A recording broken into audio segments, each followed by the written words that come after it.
અંબાજીથી સમાચાર દાંતાના માળ ગામે સંજીવની દૂધ ફેંકાયેલું મળ્યું। બાળકોને અપાતું પૌષ્ટિક દૂધ જંગલમાં ફેંકાયું। શાળાના બાળકો સંજીવની દૂધથી વંચિત રહ્યા। દૂધ સંજીવની યોજનાની કામગીરી સામે સવાલ ઉઠ્યા છે। શાળામાં દૂધ આવ્યું જ નથી તેવું કહેવું છે આચાર્યનું। દૂધ રસ્તામાં ફેંકાતા કામગીરી સામે પણ સવાલ ઉઠ્યા છે। દૂધ જંગલમાં કોણે ફેંક્યું, સમગ્ર મામલે તપાસ કરીને કડક કાર્યવાહીની માંગ ઉઠી છે।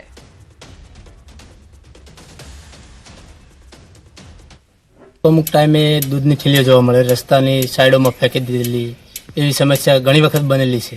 અમે જોઈએ જ છીએ, પણ અમને એવું લાગે છે કે તારીખ પતી ગયેલી છે એટલે નાખી દેવામાં આવે છે। અને આજે પણ આ સમયમાં 13/8 દૂધ ફેંકી દેવામાં આવેલું છે।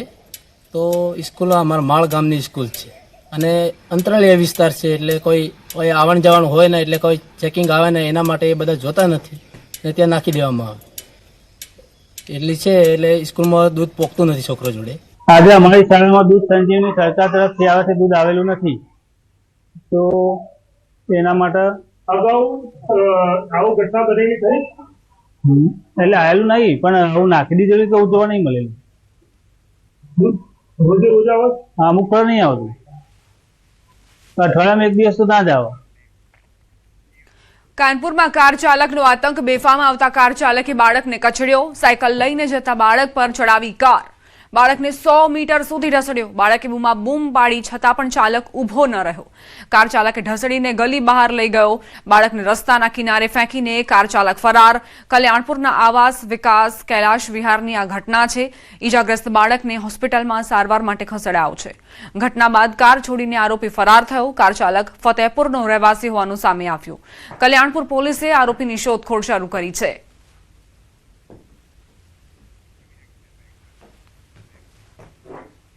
પંચકુલામાં ક્રેન પડતા 2 વ્યક્તિના મોત થયા છે। પંચકુલાના ઇન્ડસ્ટ્રીયલ એરિયામાં ફેઝ 2 માં ઘટના બની। જનરેટરને ક્રેનની મદદથી છત પર ચડાવતી વખતે ઘટના બની।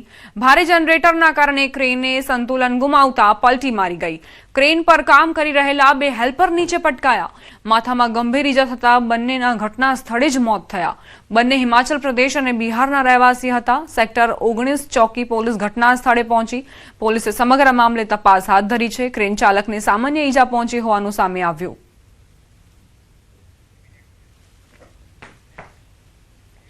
ઉત્તરાખંડથી સમાચાર। ચમોલી ટનલ દુર્ઘટનામાં 7 કામદારોના મોત નિપજ્યા છે। 18 કામદારોને સુરક્ષિત બહાર કઢાયા। ભૂસ્ખલન બાદ ટનલમાં પાણી ભરાયા છે। કાટમાળ પણ ભરાયું હોવાના સમાચાર।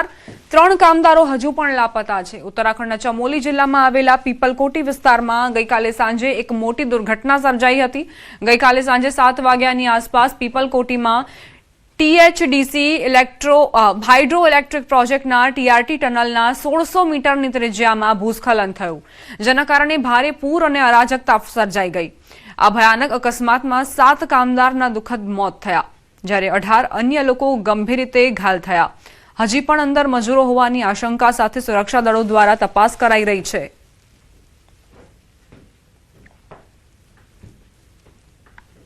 THDC जल विद्युत परियोजना के TRT जो ये टनल है, आप देख सकते हैं, इसके बाहर हम खड़े हैं और अब देर रात तक यहाँ पे ऑपरेशन चला।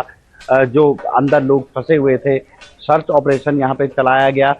चाहे फायर सर्विस हो, NDRF हो या SDRF की टीमें यहाँ पे अभी भी मौजूद है। लेकिन देर शाम तक की अगर बात करें, जो देर रात अभी यहाँ पे ऑपरेशन पूरा हुआ है या इसको आज रात के लिए स्थगित किया गया है, इसमें 9 लोगों की मौत बताई जा रही है, जबकि 10 लोगों का उपचार जिला अस्पताल गोपेश्वर में चल रहा है। इसके अलावा एक व्यक्ति को श्रीनगर रेफर कर दिया गया है। एक व्यक्ति अस्पताल में एडमिट था विवेकानंद पीपलकोटी में, उसको भी अब छुट्टी दे दी गई है। बताया जा रहा है कि वो ठीक है। कुल मिलाकर अगर बात करें तो कहीं ना कहीं जो आंकड़े हैं कर्मचारी या मजदूरों के, वो STC के पास भी फेयर आंकड़े नहीं है, THDC के पास भी फेयर आंकड़े नहीं है। जब ये हादसा हुआ तब बताया गया कि 28 लोग इस पूरे घटनाक्रम में शामिल है, लेकिन उसके बाद संख्या घटकर 24 तक पहुंची। लेकिन अभी कुल मिलाकर 2 से 3 लोग और इसमें मिसिंग चल रहे हैं। वो कहां पर है, ना ही STC कंपनी के पास इसका डाटा है और ना ही THDC के पास। इससे पहले भी जब यहाँ पे हादसा हुआ था, तब भी कहा गया था कि सुरक्षा मानकों को बिल्कुल भी ध्यान में रखते हुए आगे का जो डैम साइट के काम है वो किए जाएं। लेकिन कहीं ना कहीं सुरक्षा मानकों में चूक हुई है। जबकि ये भी बताया जा रहा है कि 1 हफ्ते पहले ये भी बता दिया गया था कि ये लूज कभी भी नीचे गिर सकता है, लेकिन उसके बाद भी एसटीसी कंपनी ने इसकी ओर ध्यान नहीं दिया और अब गुरुवार शाम को ये एक बड़ा हादसा हो गया जिसमें 9 लोगों की मौत चली गई है और कुछ लोगों का उपचार अभी भी जिला अस्पताल गोपेश्वर में चल रहा है। Nitin Semal, news 18, TIDC tunnel, Chamoli. Ahmedabad Mumbai highway પર ગમખાર અકસ્માતની ઘટના કોસંબા નજીક હોટેલ પાસે અકસ્માત સર્જાયો। કન્ટેનરની પાછળ ખાનગી બસ ધડાકાભેર અથડાઈ। અકસ્માતમાં બસમાં સવાર 8 જેટલા મુસાફરો ઇજાગ્રસ્ત થયા। ઇજાગ્રસ્તોને 108 મારફતે ગોળખલ પ્રાથમિક આરોગ્ય કેન્દ્ર ખસેડાયા। જિલ્લા ટ્રાફિક પોલીસ ઘટના સ્થળે પહોંચી। અકસ્માતને પગલે હાઈવે પર ટ્રાફિક જામની સ્થિતિ સર્જાઈ।